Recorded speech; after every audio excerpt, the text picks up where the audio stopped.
There's no doubt that mixing natural looking flesh tones can be intimidating and challenging. So within this video, I'm going to show you a simple way to mix flesh tones that'll work for any portrait of any ethnicity. Before we get into mixing the colors, I'm going to open up a Photoshop document so that we can talk about some basic color theory. On the left side of the screen, we have 6 portraits of people of different races and ethnicities. And one of the most common mistakes among new painters is thinking that all of these portraits are a different color. And that's not true at all. I'm going to show you that all human beings are really the same color. The only difference is the value and saturation within that color. On the right side of this Photoshop document, you're going to see a color scale that starts from red, works down to violet, blue, green, yellow, and orange. On the lower part of this scale lies every single flesh tone imaginable, and that color is orange. When we think of the color orange, we naturally think of a highly saturated color, but within every color is an almost infinite range of different saturations and values. So let's talk about a few of these words so you understand the vocabulary. Looking at this color wheel, there's 3 major words we need to know, and that's the hue,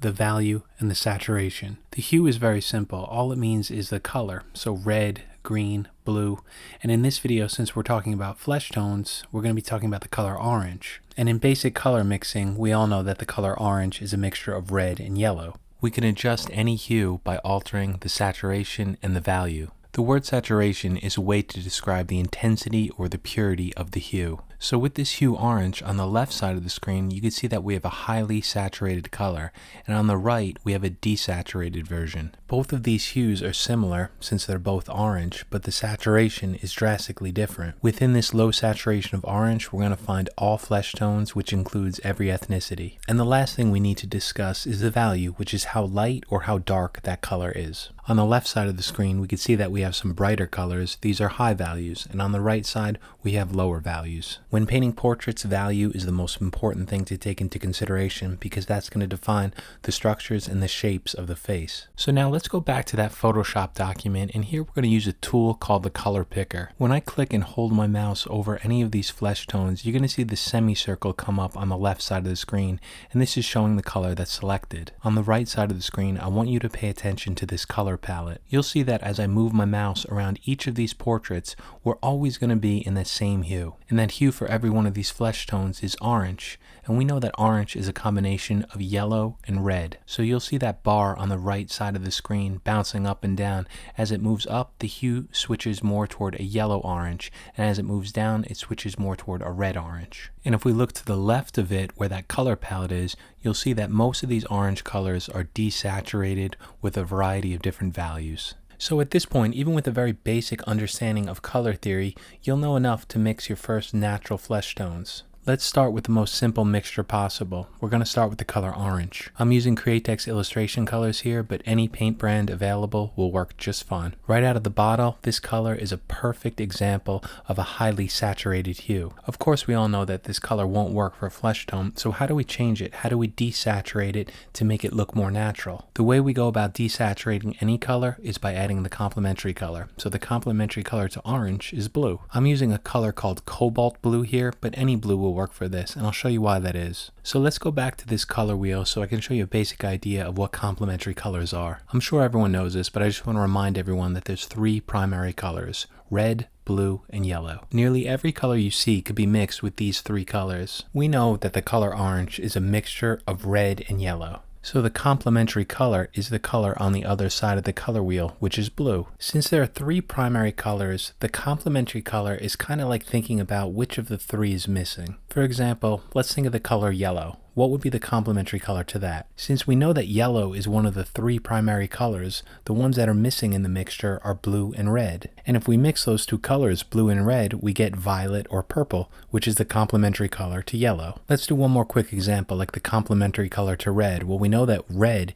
is one of the 3 primary colors, so the only 2 that are missing are blue and yellow. We mix those 2, we get the color green. There's nothing in any way complicated about any of this. The more you mix colors, the more you'll understand this. Going back to our paint mixture, this cobalt blue is very deep and saturated, so we want to use it sparingly.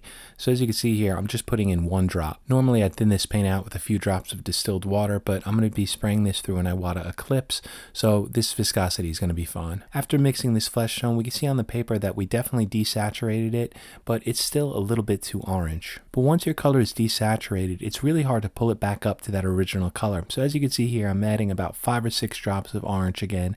I'm going to mix it up. Looking at this mixture, you're going to see that it changed slightly, but it's still very similar. So just understand that it's always good to use a small amount of your complementary color to slowly desaturate the initial hue. Going back to the cobalt blue, I'm going to add another 2 drops into it and mix it up. And as you can see here, we're going to get this very dark, almost chocolatey brown color, and this is going to be perfect for any flesh tone. These Createx illustration colors are naturally transparent, so we're going to adjust our values by how much paint we spray. And throughout this color mixing section, I'm only going to be using transparent colors because that's what I mainly use on flesh tones. So that means no white added to the mixture and no specific opaque paints. I placed a few drops of that color mixture into my airbrush, and I'm lightly spraying it on the edge of a blank piece of paper. I'm going to add some darker values to the lower part of this page just by spraying more paint, and above it I'm going to add some lighter values, and I'm going to do that by spraying less paint. After I let the paint dry for a minute or so, I'm lining it up with this first portrait, and we can see right here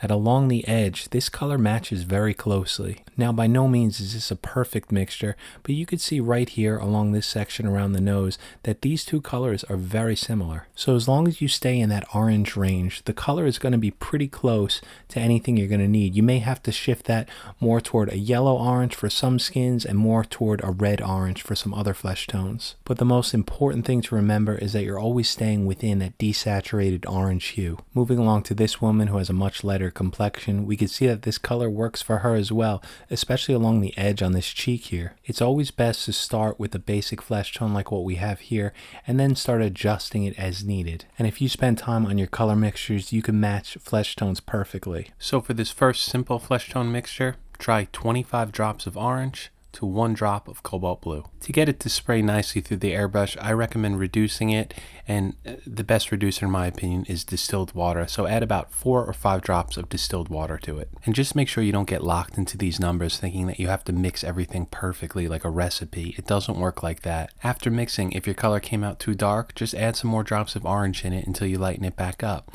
Or if it still looks too orange, maybe add another drop of blue. So play around with it and see what works best for yourself. Before we move on to the next color mixture, I want to say thank you so much to everyone who subscribed to this channel. And I want to give a personal thank you to Marcio, who's a new member to this channel. So thank you so much, man. I appreciate it. From here, we're going to move on to a more advanced flesh tone. It's still easy. It's not a difficult thing to mix, but it's the one that I use the most in all of my portraits. For this next mixture, we're going to start with one of the most important colors to have, and that's burnt umber. It doesn't matter if you're an oil painter, a watercolorist, or an airbrush painter using an acrylic paint, burnt umber is an essential color for everyone. Spraying this color directly out of the bottle, you're going to see that we get a very dark, desaturated orange color. Some people may call this color brown, but the color brown is basically a desaturated dark orange anyway. Lining this color up next to our portraits, we can see that it's close right out of the bottle, but it's still way too saturated. It's still too much of an orange color, so we're going to have to adjust it. Of course, we can desaturate it further by adding some of the complementary color to it, which would be cobalt blue, but for this one, I'm going to show you what I like to do. I'll start by mixing equal parts burnt umber to red. So we'll say for this mixture about 20 drops of burnt umber and then about 20 drops of scarlet. You may think that this is too much red in the mixture, but remember what I said before, it's very difficult to bring a desaturated color up to a highly saturated color. So you want to make sure that you add plenty of that scarlet red in the mixture to help shift the final color to something that looks like this. And as you can see here, of course, we have a desaturated orange, but this time it's more toward a red orange. To get this to look closer to a skin tone, we're going to have to desaturate it further, and my favorite color to use for this is a color called moss green. We know that the color green is a mixture between blue and yellow, and I feel like this moss green color is a little bit more toward that bluish color, and blue is a complement of orange, so that's going to help desaturate this nicely. I'll put the exact mixture up after this section of the video, but you can see here I added about 8 to 10 drops of moss green. And as you can see here on the page, the color shift wasn't that drastic from the initial mixture, but it helped desaturate it a little bit further. And I find this color to be almost perfect for the lighter values on any portrait. Just like before, I'm going to add some of this color into my airbrush and lightly spray it on a white piece of paper. Remember that these colors are transparent and we're not mixing any white into the mixture. The lighter values come from either the white piece of paper or a white gessoed canvas. And we achieve those lighter values by spraying less paint. The less paint we spray, the more of the white from the paper shows through. Aligning this color with our first portrait, I'm very happy with this color. You can see that, especially here on the chin, that these colors are very similar. Again, it's not 100% perfect, but when you're close enough with the flesh tone, that's usually good enough for me. Moving along down to this portrait, you can see on this man, this color is very close here too. To me, the color looks similar in the lighter values, especially right here along the cheek. You can see that these colors line up nicely. But when we move along to some of the darker areas like the forehead here, we can see that we may have to cool the color down by adding a different color into that, and I'm going to show you how to mix that now. There's a bunch of ways to desaturate and cool a flesh tone, but my favorite is by using sepia and spraying it directly over the top of that initial flesh tone. When that sepia is sprayed over the top of the initial flesh tone, we get a color that looks like this. It's still similar, but you can see that it's deeper and it's a cooler version of that initial color. When I say cooler, I basically mean less red, less orange. This color lines up pretty nicely on some of the brighter areas on this portrait down here, and if I add some more of that sepia over the top, you can see that it lines up very nicely with a darker complexion like this man. What I like about using this color method is that you could paint your whole portrait just using that initial flesh tone color, and then when you want to add some of the darker shadows and cool some of the areas down, you spray the sepia on top of it. The best part about using a method like this is that it really forces you to focus on your values, which in portrait painting is the most important thing. And then when you need to alter the color, especially for the shadows, you could just use some sepia and spray it right over the top. And of course, the brighter highlights are achieved by erasing into the paint. If you watch any of my portrait painting videos, you'll understand what I'm talking about. So for this second flesh tone mixture, I recommend using 20 drops of burnt umber, 20 drops of Scarlet, which is red, and then to desaturate it, use 7 to 10 drops of moss green. When using the complementary color, which is moss green, to desaturate it, always start with a lower number to see what it looks like and then add more as needed. So maybe start first with 5 drops of moss green, see what it looks like, and then add a few more until you get to 7 to 10 drops. And for those of you who are new to color mixing, just understand that there's no sort of green or blue within the flesh tone. You're only using those because they're complementary colors, and what you're doing is you're desaturating that initial orange color. And the second part for this flesh tone is sepia sprayed right over the top, and that's going to give you darker, cooler values for shadows and for darker flesh tones. Before I wrap up this video, I just want to show you quickly what this looks like under a microscope so you can understand what an airbrush is doing when you're spraying the paint. This is the lighter value of the flesh tone. As you can see here, we have a lot of atomized sprayed dots, and you're seeing a lot of that white paper coming through. That's what's giving you the lighter value. In this next clip, we have the midtones of that same color. As you can see, there's just more dots, more atomized paint sprayed onto the surface, so it's covering more of the white paper, giving you a darker value. And this last clip here is that initial flesh tone with some sepia sprayed over the top of it. And this color is basically millions of little flesh tone dots with millions of little sepia dots. So the color doesn't fully mix. What's happening is it's optically mixing. So when you look at this from a distance, what you get is a darker, cooler version of that flesh tone. Optically mixing colors like this is the way that newspapers are printed and also the way that modern inkjet printers work. From a color theory standpoint, this is very interesting, but it's something for another video. So that's going to do it for this one. Thank you guys so much for watching, and I'll see you next week.